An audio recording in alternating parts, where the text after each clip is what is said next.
Hey everyone, Starbucks here. Before this video gets started, I just want to say a huge thank you to each and every one of you that watched the last video, liked it, and subscribed and decided to stay. The support we got on the last video was insane. Thank you to each and every one of you. Without any further ado, let's get into the new video.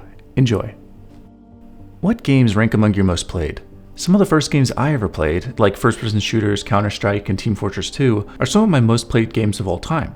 But in between some of my favorite shooters lies a 4X strategy game, Stellaris. 4X, by the way, is a subgenre of strategy games, standing for Explore, Expand, Exploit, and Exterminate. Don't ask me why it stands for that, because it's from some old game in the 90s, and I don't remember why.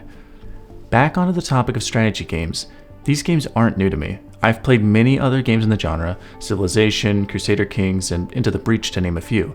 Almost every 4X game I've played, I'll play for a while, and then I'll drop it after a certain point.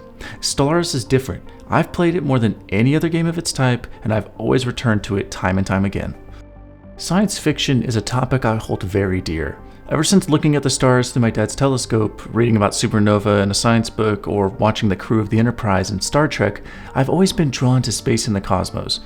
Video games like Mass Effect, Starbound, and FTL were some of my first experiences merging my love of science fiction with gaming. Stellaris changed everything when I first played it back in 2016. In Stellaris, you create and control an interstellar empire. During empire creation, you customize species, choose government, and pick ethics that your empire will be based on, ranging from warmongering barbarians, pacifist farmers, hive minds, robots, and everything in between. The options you pick here impact your ability to wage wars, make allies, specialize your economy, expand your borders, and much, much more. This is the part of the game where you focus on creativity and imagining how a society built on such ethics and culture would actually function and act. Now moving into the early game, you'll typically be starting off as a single planet in a single system. Your knowledge of the universe outside your system is practically non-existent. Zooming out of the main map, you can see your relative position in the galaxy. The galaxy is traversed via hyperlanes, areas of interstellar space that allow for faster-than-light travel from system to system.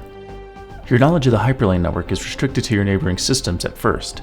It's often recommended that you seek out areas that fall within natural borders, minimizing ways into and out of your core systems during the later game.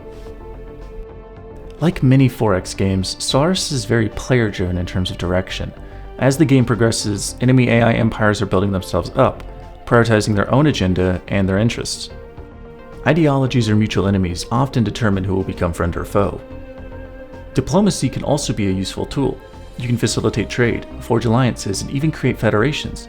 These dynamically change the galactic stage, allowing for even small empires to influence a greater area than they normally would.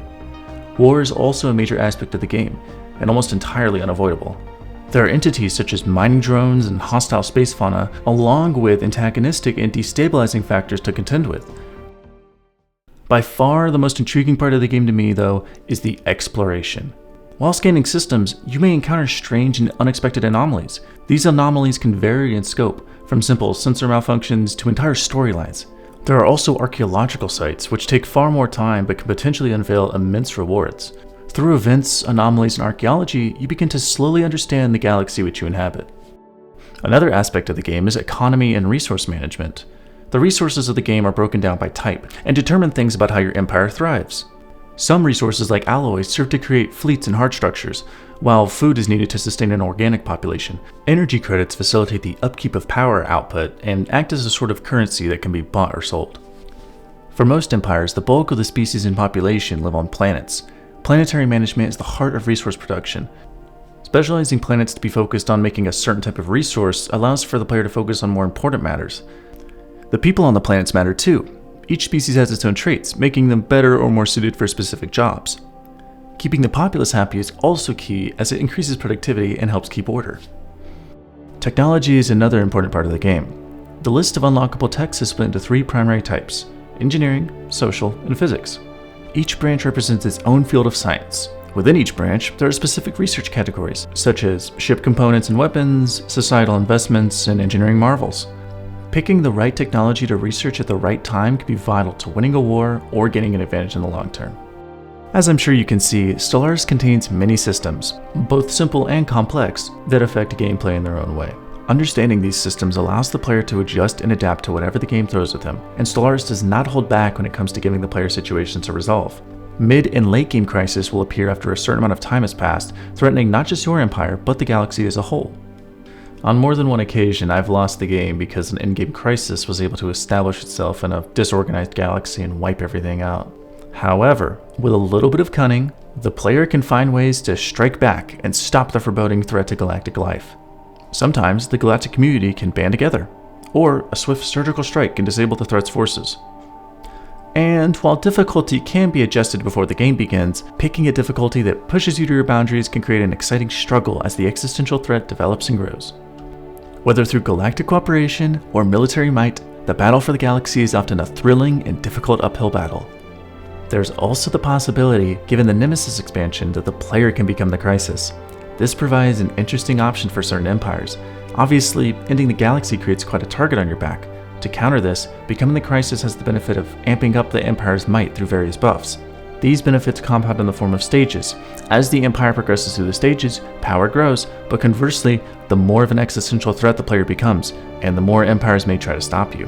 In multiplayer games, this also creates an interesting scenario where one player can try to become the crisis, while the other players band together and attempt to stop them. While I did touch on exploration and discovery briefly, I found this to be one of my favorite aspects of the game. One would imagine that playing the game for hundreds of hours means seeing all the anomalies, archaeological sites, and stellar phenomenon. And while yes, I have seen many of the same ones over and over, they almost never get stale. Many anomalies and archaeological events have multiple outcomes, and beyond the more flashy and exciting discoveries like anomalies, discovering a new planet you can inhabit means new possibilities for expanding your empire. There are also things like black holes, which are usually barren and dangerous to fight near, nebulas which block sensors, and many other types of stars and phenomena.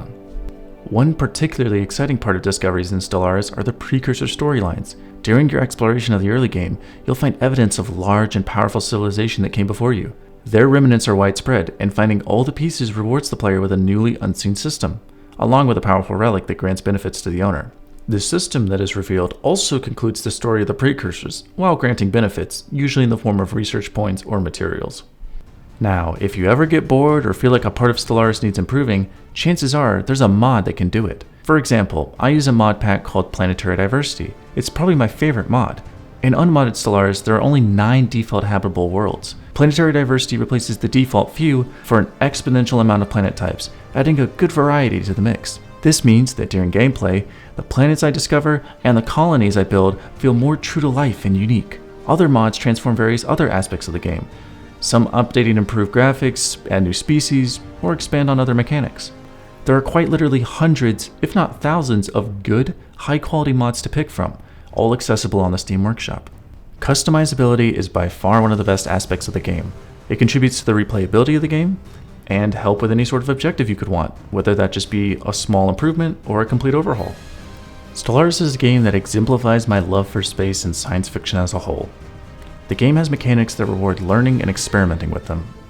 If Stellaris looks like the kind of game you may enjoy, give it a try. You don't need many, if any, of the expansions to get started and enjoy the game. And that's the video. Thanks again for watching, guys. I really hope you enjoyed this one. I want to give a special thanks to each and every one of you that subscribed after the last video. And thanks again for watching through this video. It really does mean a lot. If you're new here, welcome, and I hope you choose to stay. Finals are coming up for me, so I don't know when the next video will be, but it shouldn't be too long.